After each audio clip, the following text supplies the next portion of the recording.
مساء الخير وأهلا بكم إلى حلقة جديدة من واشنطن أونلاين. هل تتعامل واشنطن مع إرساء الاستقرار الأمني في شرق سوريا على أنه أحد أولوياتها في الشرق الأوسط؟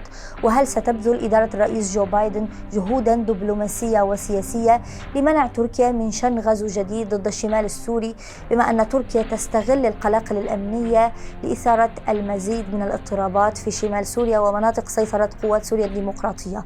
هذا ما نبحثه في حلقة اليوم من برنامج واشنطن أونلاين، وضيوفي لهذه الحلقة هما السيد ديفيد ديروش الجنرال في الجيش الأمريكي، ينضم إلينا من العاصمة واشنطن. ابقوا معنا لمتابعة هذه الحلقة.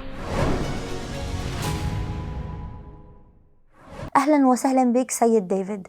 سيد ديفيد، شمال شرق سوريا هي أكثر منطقة فيها تماس وتقارب بين الجيشين الأمريكي والروسي، وكذلك بين الجيش الأمريكي وبين ميليشيات مدعومة إيرانيا تنادي الموت لأمريكا وتقول أنها تعادي وتقاتل الولايات المتحدة ومصالحها في المنطقة. هل تفعل إدارة الرئيس جو بايدن ما يكفي للاهتمام بهذه المنطقة وإرساء الاستقرار في هذه المنطقة الأمنية الحساسة جدا بالنسبة لمصالح أمريكا، ليس فقط على صعيد الشرق الأوسط ولكن بالنسبة لمصالحها الدولية؟ Well, that's a tough question. The answer is I don't think any administration since 2014 has given serious thought to what we want our outcomes to be in Syria. Aside, we have a broad statement of desires and wishes, but we don't have a strategy that goes that way. We really focused on defeating Daesh. The problems we're seeing within the Syrian Democratic Forces, where some of the Arab, which is Kurdish, predominantly a Kurdish force, but has significant Arab components, says some of the Arab components in it are unhappy with that. That's entirely predictable.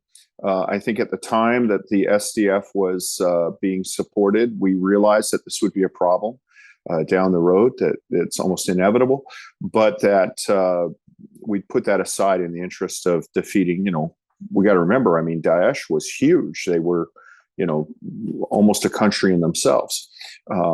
Now these problems are coming home to roost, and I think that nobody, the Obama administration, the Trump administration, or the Biden administration, has given enough thought to what do we do after Daesh is defeated? What do we want the future of Syria to look like? So I can blame everybody.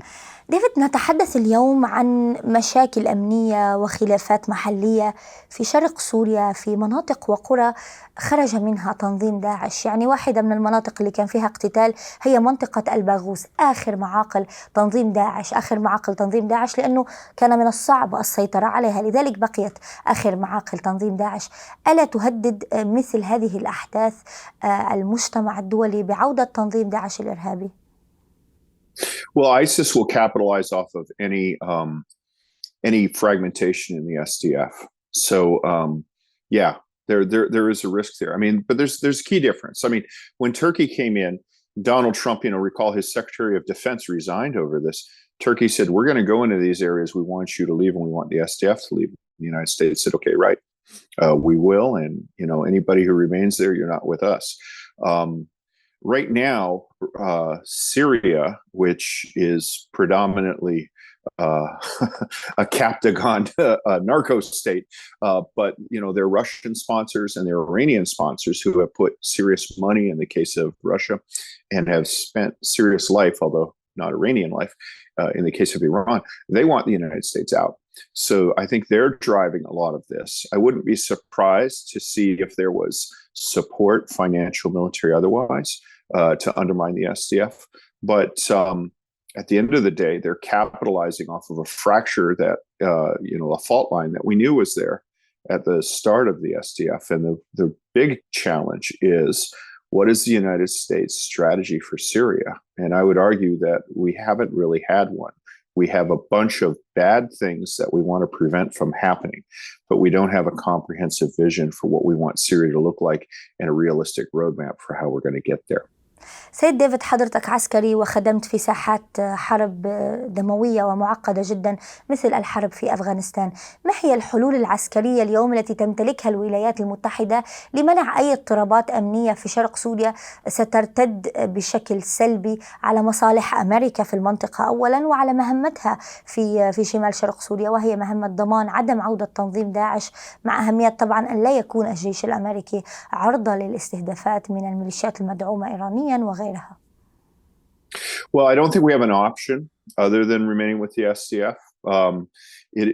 If we were to leave, what we would see would be a Iranian directed local militia with Iranian weapons and Russian air support rolling up of that area, followed by very quickly the local population would probably again find that they would prefer to deal with ISIS rather than the Iranian-led regime, which, quite frankly, was the main cause of support for ISIS in Iraq.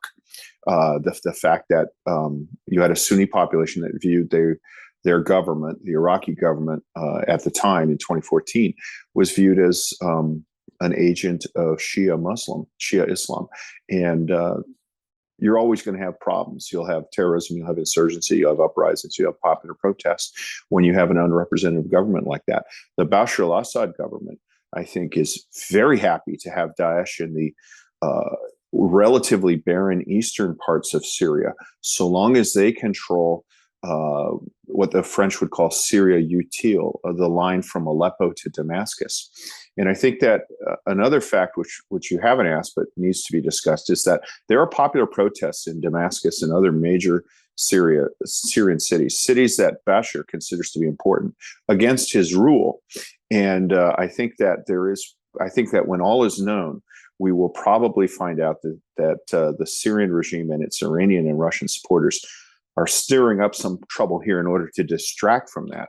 And I know that the Syrian regime, and I've seen Hassan Nasrallah, the leader of Hezbollah, has said that we need to focus on outside interference in Syria right now. And I think that's to distract from the popular discontent within the Syrian population with Bashar al-Assad's continued rule.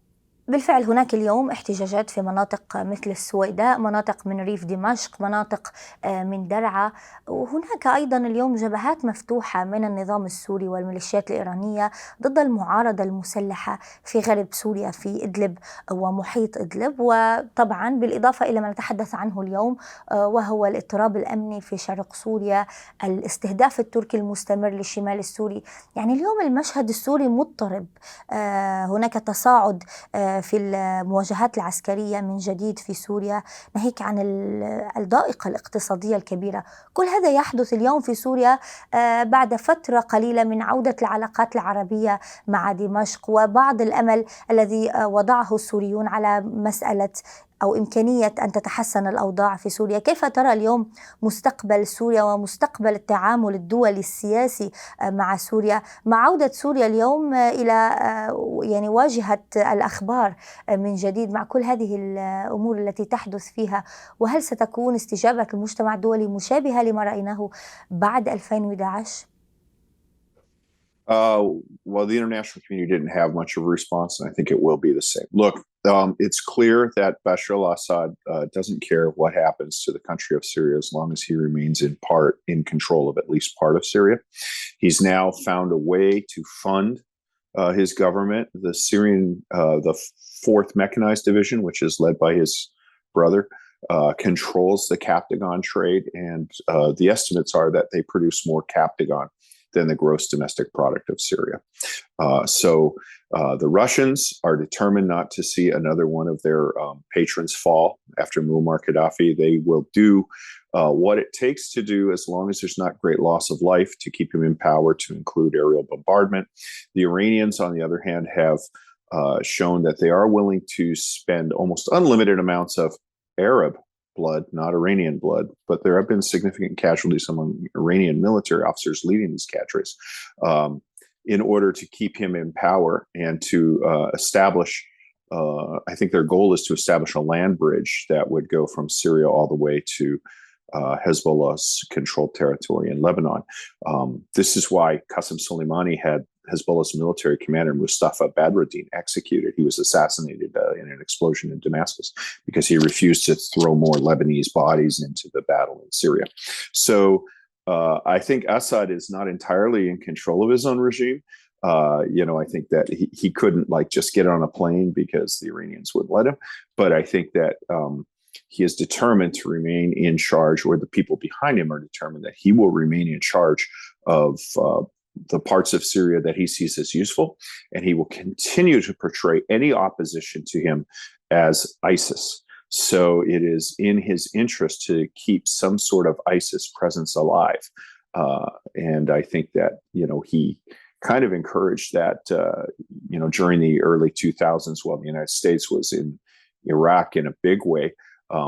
He basically gave the eastern part of Syria, he gave free rein to various Sunni Islamist groups as long as they were supporting the fight against the United States, and then he lost control of them.